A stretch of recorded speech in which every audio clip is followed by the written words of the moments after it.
پرستی کو عبد رزاق نے بھی چھوڑا، ہمارے بھوپال جیسا صوبہ غموں کے سوزے نگاہ سے ٹوٹا۔ بسم اللہ الرحمن الرحیم، الحمد للہ وکفی وسلام علی عبادہ الذین اصطفی، اما بعد، ان اللہ قال النبی صلی اللہ علیہ وسلم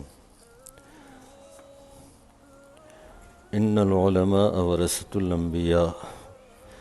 وان الانبیاء لم یورثوا دینارا ولا درہما وإنما ورثوا العلم فمن أخذه أخذ بحظ وافر۔ قال عليه الصلاة والسلام إن الله يقبض العلم بقبض العلماء حتى إذا لم يبق عالم اتخذ الناس رؤوسا جهالا فأفتوا بغير علم فضلوا وأضلوا، او کما قال علیہ الصلاة والسلام۔ حضرات علماء کرام، بزرگان دین،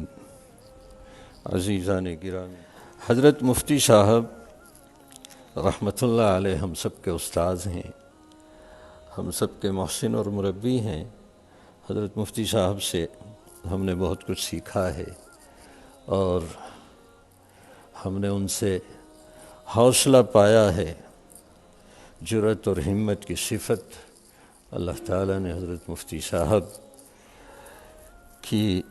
برکت سے ہمیں بھی عطا فرمائی ہے۔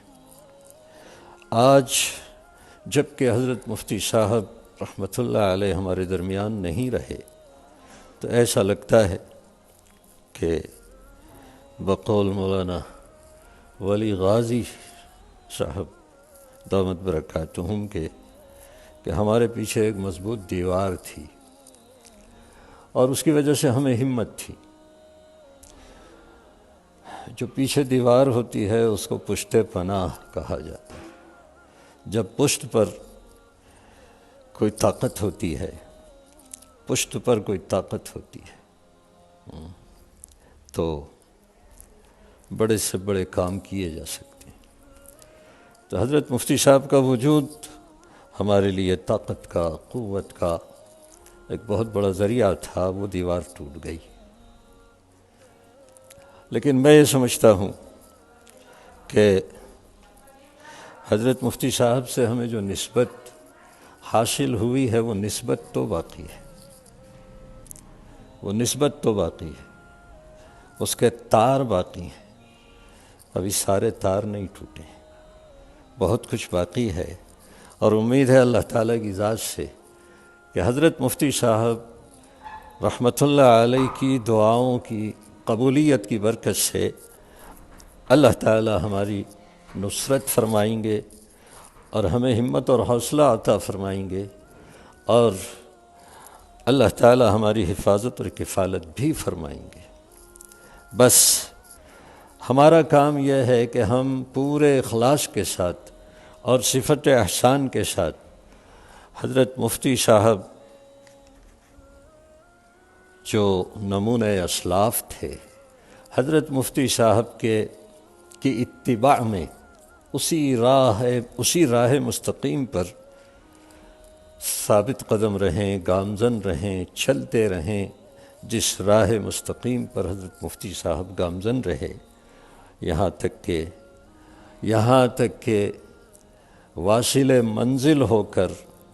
اپنے محبوب حقیقی سے جا ملے۔ تو اللہ کی ذات سے امید ہے کہ اللہ ہم سے کام لے گا۔ حضرت مفتی صاحب چلے گئے لیکن ان کے نقوش باقی ہیں اور انشاءاللہ قیامت تک باقی رہیں گے۔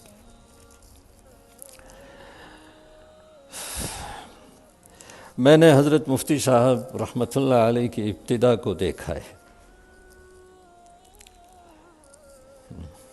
ابتدا کو دیکھا ہے، اس وقت جب کہ حضرت مفتی صاحب رحمۃ اللہ علیہ نے جامعہ اسلامیہ مسجد ترجمے والی کو قائم کیا تھا، اور پھر وہاں رہنے کا اور حضرت مفتی صاحب سے تلمذ کا شرف حاصل ہوا۔ متعدد کتابیں حضرت مفتی صاحب رحمۃ اللہ علیہ سے پڑھیں، روزانہ حضرت کے سراپائے جمال و جلال کو دیکھا، اور جب بھی دیکھا متاثر ہوئے بغیر ہم نہیں رہے۔ حضرت مفتی صاحب کی رفتار سے، گفتار سے، کردار سے، اخلاق سے، اعمال سے ہر روز ہمارے تأثر میں اضافہ ہوتا تھا۔ پھر جب بھوپال سے حضرت مفتی صاحب رحمۃ اللہ علیہ نے پڑھنے کے لیے ہمیں جلال آباد بھیجا، حضرت مفتی صاحب رحمۃ اللہ علیہ نے خط لکھ کر مجھے عنایت فرمایا، اور خط میں اس عاجز کے بارے میں بہت اچھے کلمات تحریر فرمائے، اپنے اعتماد کا اظہار فرمایا۔ اسی کی برکت تھی کہ مسیح الامت حضرت مولانا مسیح اللہ خان صاحب رحمۃ اللہ علیہ کی شفقتیں، عنایتیں حاصل رہیں، اور بہت کچھ اللہ تعالیٰ نے عطا فرمایا۔ اسی زمانے میں ایک مرتبہ حضرت مفتی صاحب رحمۃ اللہ علیہ جلال آباد تشریف لائے۔ یہ تو بات کا قصہ ہے، جلال آباد تشریف لائے، اور اس وقت غالباً مختصر المعانی اور شرح وقایہ کتابیں زیر درس تھیں۔ ملاقات کے لیے حضرت مولانا حسین احمد مدنی رحمۃ اللہ علیہ کے شاگرد رشید حضرت علامہ رفیق احمد صاحب رحمۃ اللہ علیہ کی خدمت میں حضرت تشریف لے گئے، ہم بھی ساتھ میں حاضر ہوئے۔ حضرت مفتی صاحب بھی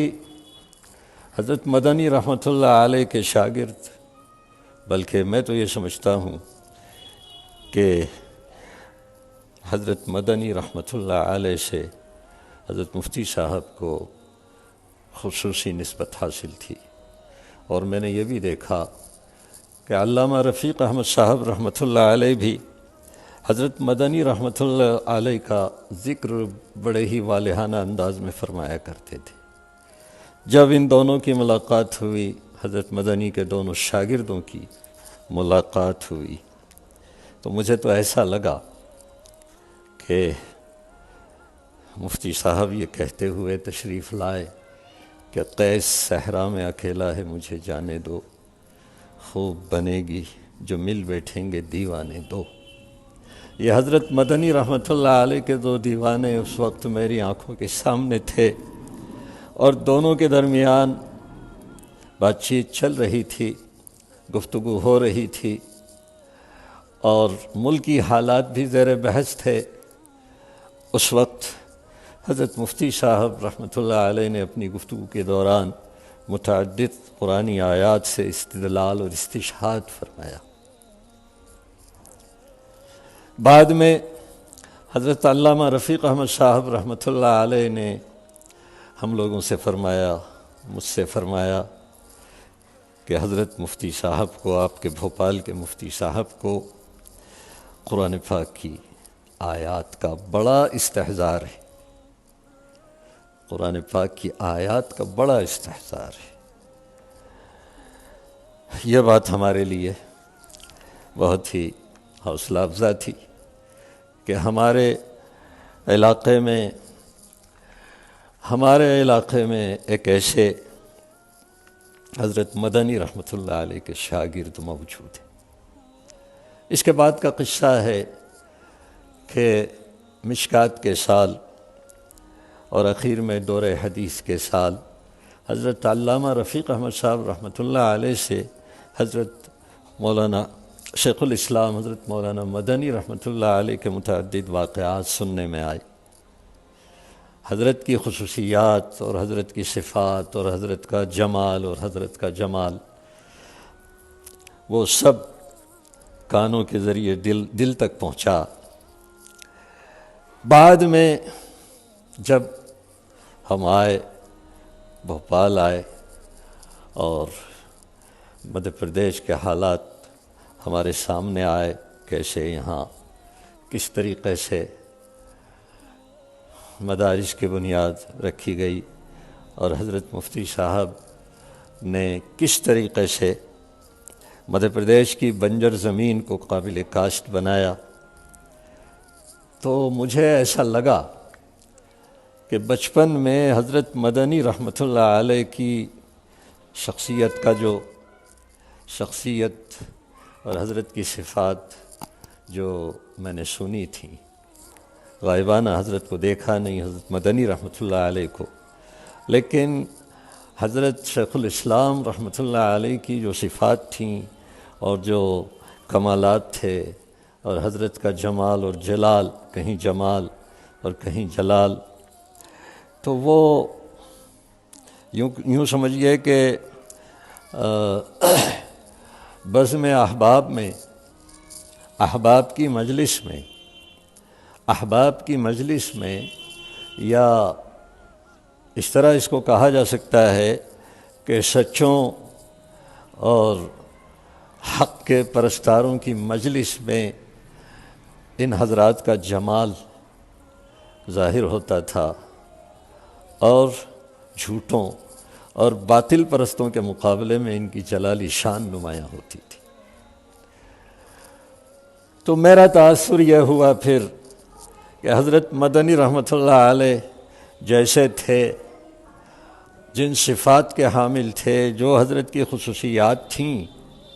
ہمارے مدھیہ پردیش میں اگر دیکھا جائے تو حضرت مدنی کا ایک مظہر تھے، حضرت مدنی رحمۃ اللہ علیہ کی صفات، خصوصیات کا ایک مظہر تھے حضرت مفتی عبدالرزاق صاحب رحمۃ اللہ علیہ۔ یہاں مدھیہ پردیش میں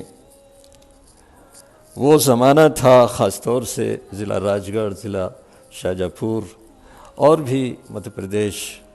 کے بارے میں یہ کہا جاتا تھا کہ یہاں کی زمین تو بنجر ہے، یہاں علم و عمل کا گلستان کیسے قائم ہوگا، اور یہاں کیسے فصل ہوگی، اور یہاں کیسے علماء تیار ہوں گے۔ لیکن حضرت مفتی صاحب رحمۃ اللہ علیہ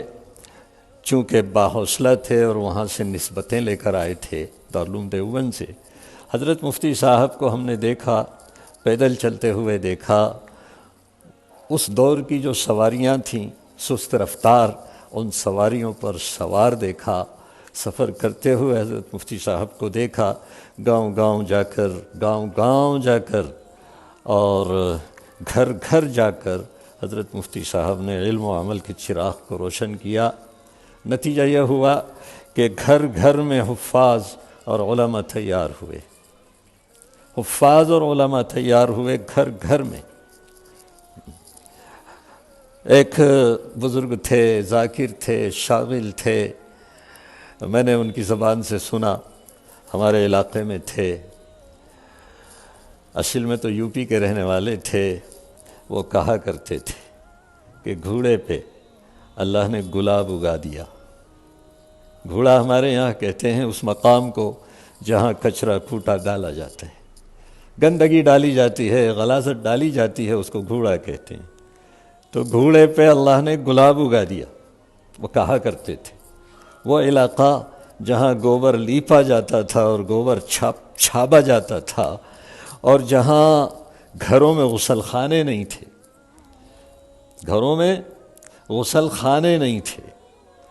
اور یہ حال تھا خواتین کا کہ ایک ایک ہفتے غسل جنابت نہیں ہوتا تھا، جنازے کی نماز پڑھانے والے لوگ نہیں ملتے تھے، ایسی صورتحال تھی۔ حضرت مفتی عبدالرزاق صاحب نے ایسی بنجر زمین کو قابل کاشت بنایا اور علم و عمل کا ایک وسیع اور عریض بڑی خصوصیت ہے، بڑا امتیاز ہے۔ حضرت مفتی صاحب رحمۃ اللہ علیہ صرف جامعہ اسلامیہ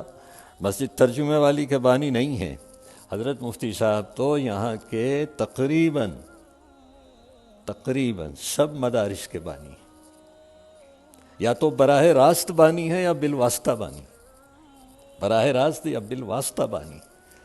اور بانی ہونے کے ساتھ ساتھ سرپرست بھی، اور سرپرست ہونے کے ساتھ ساتھ محافظ بھی۔ حضرت مفتی صاحب سے بڑی ہمت اور بڑی تقویت حاصل ہوا کرتی تھی۔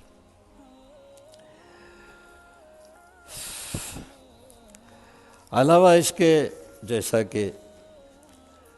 بہت سے ہمارے علماء کی گفتگو کے دوران یہ بات آئی ہے کہ جنگ آزادی کی تحریک میں بھی حضرت مفتی صاحب حصے دار رہے ہیں، اور یہاں مدھیہ پردیش میں حضرت مفتی صاحب نے مدارس کے قیام کے ذریعے ایک جو خاص کام ہوا ہمارے صوبے میں مدھیہ پردیش میں، اس کی طرف میں متوجہ کرنا چاہتا ہوں۔ سب جانتے ہیں کہ ایمان اور کلمہ شہادت، کلمہ طیبہ، کلمہ اخلاص کے بعد اسلام کے دو اہم ستون ہیں، ایک تو ہے اقامت صلاۃ، نماز قائم کرنا، اور دوسرے ایتاء زکوٰۃ ادا کرنا۔ حضرت مفتی صاحب سے سنا ہے میں نے کسی موقع پر کہ دعوت و تبلیغ کی محنت سے فریضہ نماز زندہ ہوا، اور ہمارے علماء کی محنت سے اور مدارس کا جو نظام قائم ہوا، اس نظام کے ذریعے فریضہ زکوٰۃ زندہ ہوا۔ لوگ جانتے نہیں تھے زکوٰۃ کیا چیز ہوتی ہے، لیکن حضرت مفتی صاحب دیکھا ہے، مفتی صاحب رحمۃ اللہ علیہ کو ہزاروں میں تقریر کر دینا اور سبحان اللہ اور ماشاء اللہ کی آوازوں کو سن لینا، اور واہ واہ اور دادیں بٹور لینا، یہ تو بہت آسان کام، لیکن 2 آدمیوں کو سمجھانا، 4 آدمیوں کو سمجھانا، 5 آدمیوں کو سمجھانا، مختصر سے سامعین کے سامنے دل کھول کر حق کو پیش کرنا، ان کے گلے اتارنا، یہ بڑا مشکل کام ہے، اور یہ حضرت مفتی صاحب کی صفت تھی، خصوصیت تھی، جو میں نے دوسروں میں نہیں دیکھی۔ میں نے دیکھا حضرت مفتی صاحب رحمۃ اللہ علیہ کو کہ پورے نشاط کے ساتھ اور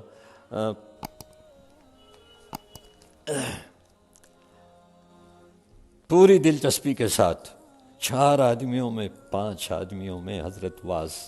کو واز کرتے ہوئے دیکھا میں۔ اس طرح حضرت مفتی صاحب رحمۃ اللہ علیہ نے زکوٰۃ کے فریضے کو زندہ کیا ہمارے علاقے میں، ہمارے صوبے میں، اور گاؤں کے وہ لوگ جو بالکل جہالت زدہ تھے، کچھ نہیں جانتے تھے، اردو نہیں، ہندی نہیں، کچھ بھی نہیں جانتے تھے، الف با کا بھی انہیں علم نہیں تھا،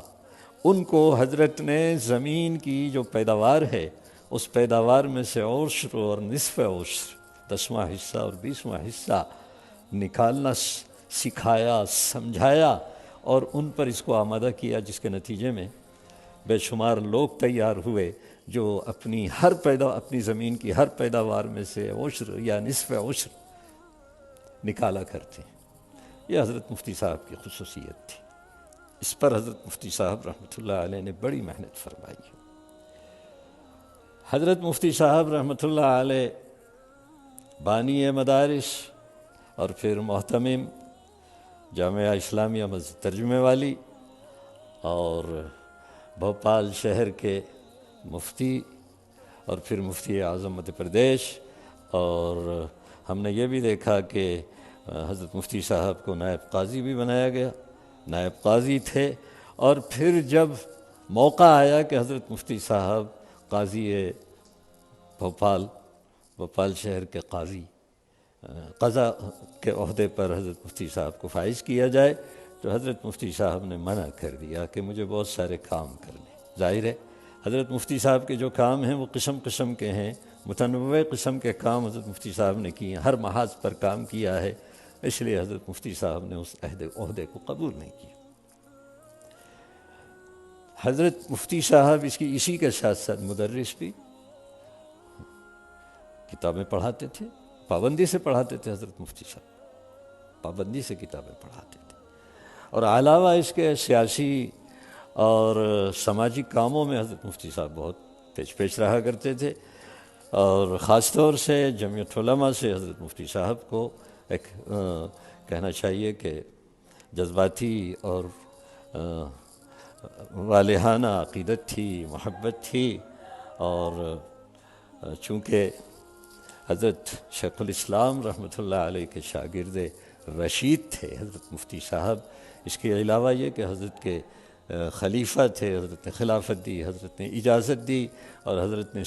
خصوصی سند بھی عطا فرمائی حضرت مفتی صاحب رحمۃ اللہ علیہ کو۔ اس اعتبار سے جمعیت کا کام تو حضرت مفتی صاحب کا پھر اوڑھنا بچھونا بھی تھا، اور اسی نسبت کی یہ برکت تھی کہ حضرت مفتی صاحب جمعیت علماء کے جنرل سیکریٹری بھی رہے، ناظم عمومی رہے، اور بھوپال جمعیت کے حضرت مفتی صاحب صدر رہے، اور امیر شریعت بھی رہے، مختلف عہدوں پر حضرت مفتی صاحب فائز رہے۔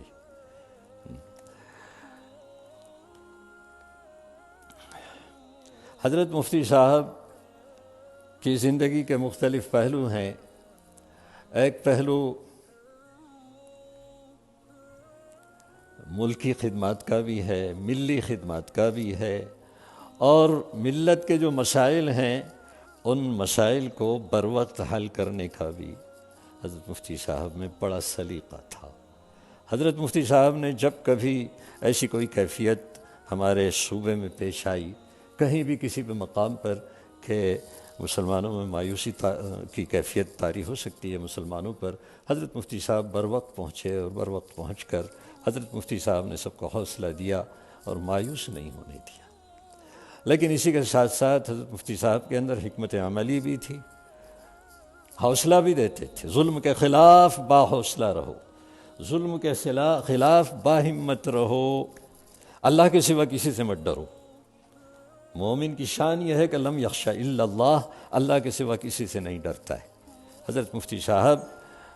دلوں سے خوف کو نکالتے تھے، ڈر کو نکالتے تھے، مایوسی کو نکالتے تھے، ہر موقع پر، ہر محاذ پر حضرت مفتی صاحب کی شخصیت، حضرت مفتی صاحب کی ذات موجود رہا کرتی تھی۔ لیکن اسی کے ساتھ ساتھ یہ کہ حضرت مفتی صاحب نے حکمت سے کام کیا ہے، کبھی تصادم نہیں ہونے دیا، ٹکراؤ نہیں ہونے دیا، ہنگامہ آرائی سے اپنے آپ کو بھی بچایا، ملت کو بھی بچایا،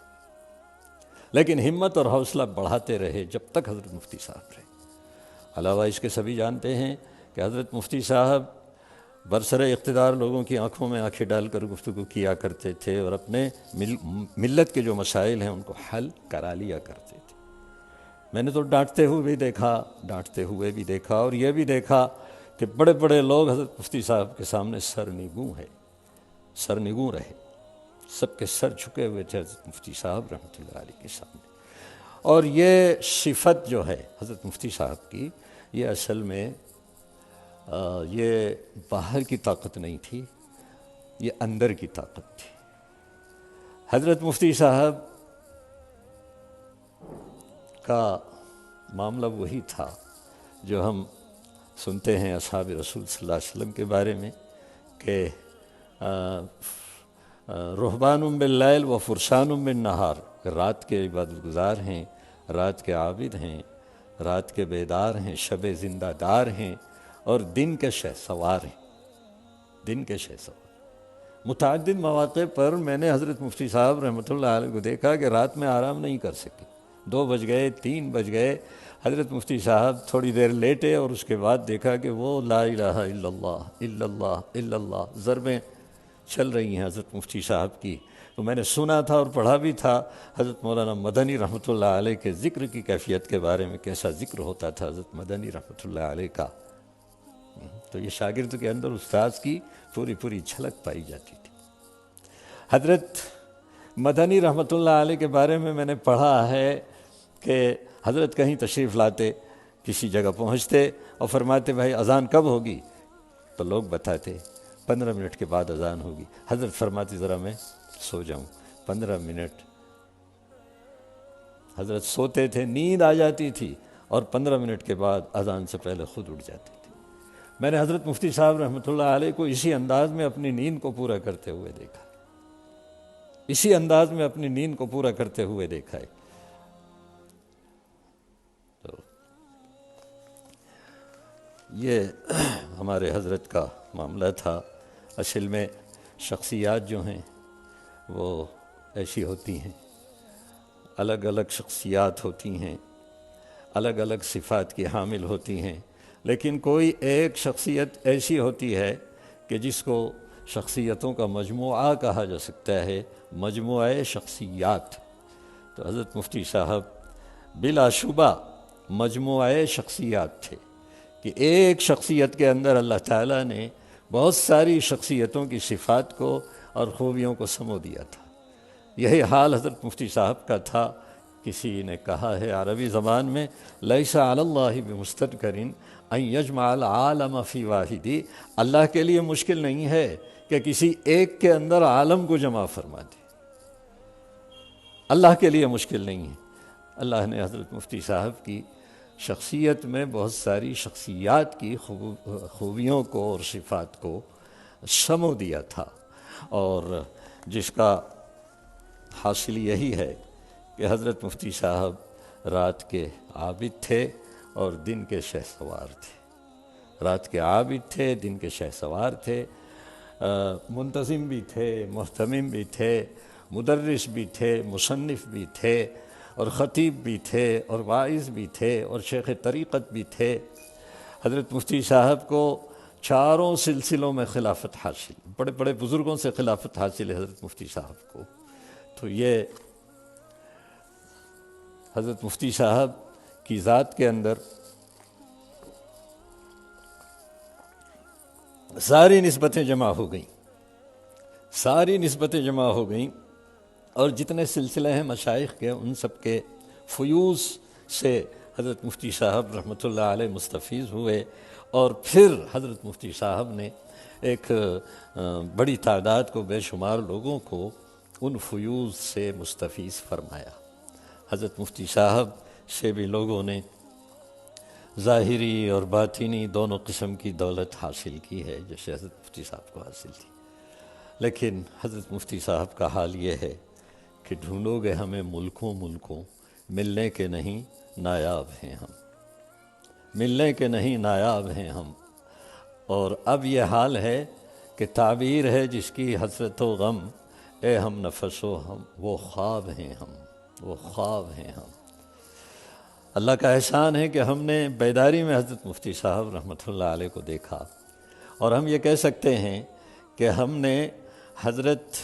مدنی رحمۃ اللہ علیہ اور بڑے بڑے اکابر کا عکس دیکھا، عکس دیکھا حضرت مفتی صاحب کی ذات میں۔ یہ بھی ہماری خوبی قسمت ہے، اور ہمارے بعد جو لوگ آئیں گے وہ کہیں گے کہ ہم نے تو حضرت مفتی صاحب کو بھی نہیں دیکھا۔ اللہ کا احسان ہے کہ ہم نے حضرت مفتی صاحب کو دیکھا، نہ صرف دیکھا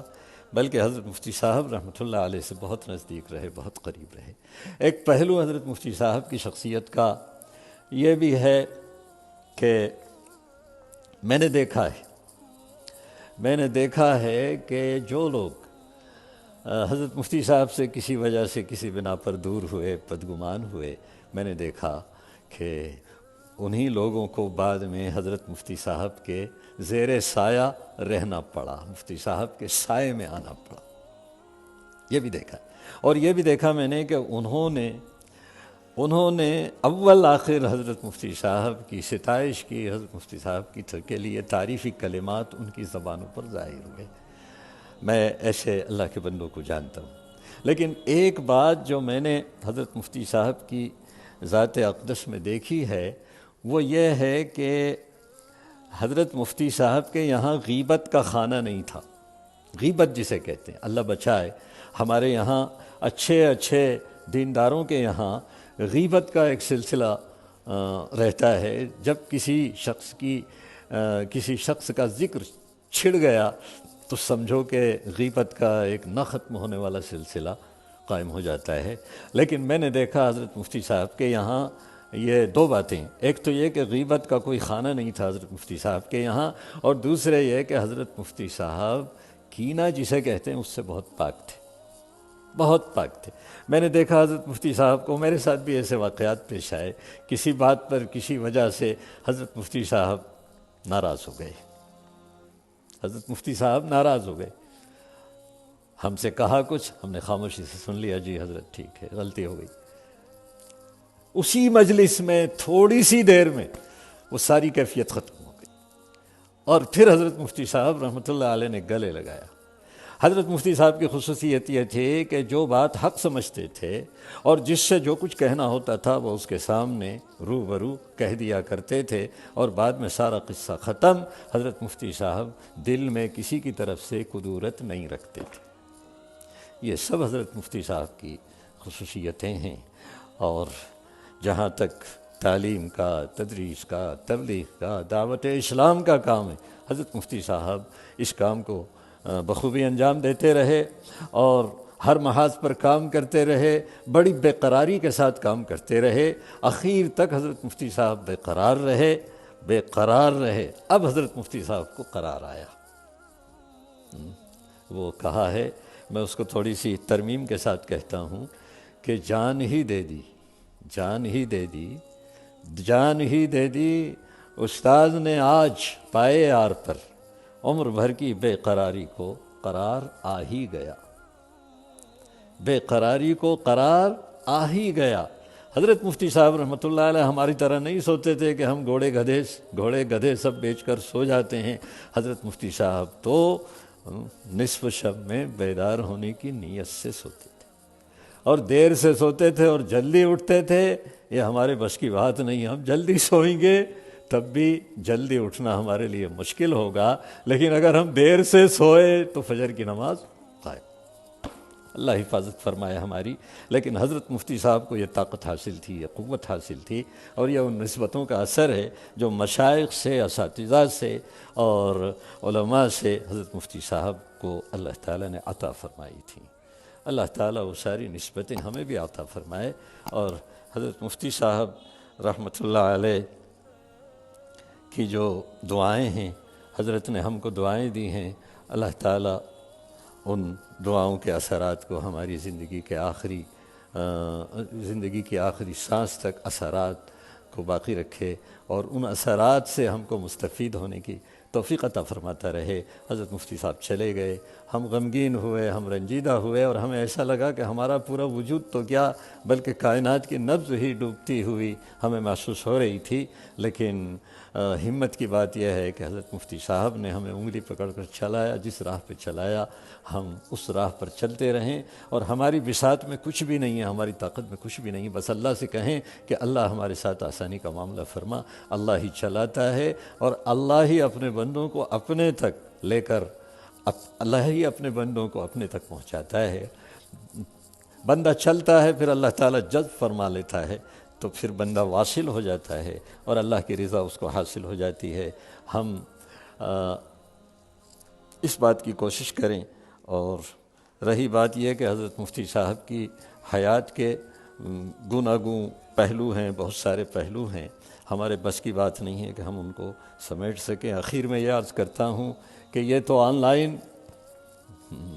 جلسہ تعزیت ہے، میرے لیے تو بڑا مشکل معاملہ ہے، لیکن یہ کہ آخر میں یہی کہتا ہوں کہ بھائی کبھی فرصت میں سن لینا، بڑی ہے داستاں میری، شاعر نے میری کہا ہے، تو شاعر وہ تو قافیہ جو ہے اس کا خیال تو رکھنا پڑتا ہے، لیکن حقیقت میں حضرت مفتی صاحب رحمۃ اللہ علیہ کی داستان بڑی ہے۔ اس لیے میں کہتا ہوں کبھی روبرو ہو کے سن لینا، کبھی روبرو ہو کے سن لینا، بڑی ہے داستاں ان کی، کبھی روبرو ہو کے سن لینا، بڑی ہے داستاں ان کی۔ اللہ تعالیٰ حضرت کے صاحبزادے مولانا محمد احمد صاحب